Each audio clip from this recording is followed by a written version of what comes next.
Turkey. Turkey now is the 17th largest economy in the world. It is larger than Saudi Arabia.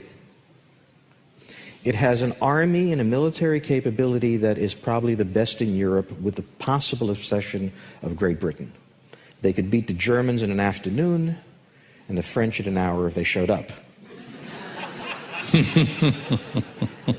So when we take a look at the Turks, it is not an accident that President Obama, when he finished his tour of Europe, it was quite an unsatisfactory tour of Europe, finished off in Turkey.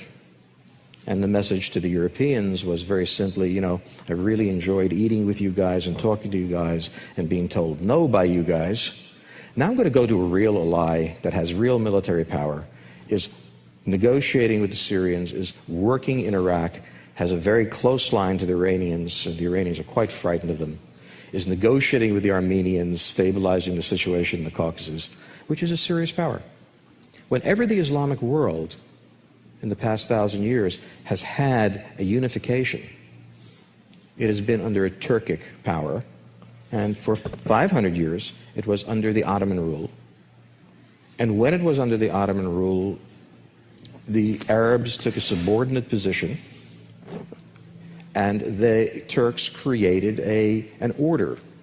Now, for the past 100 years, Turkey has been in a very strange position that it was never in before, because it was surrounded by first the Europeans, and then the Russians and the Americans. But the Americans are leaving, the Russians are not coming back, and the British are busy doing other things. And suddenly Turkey is unfolding its wings.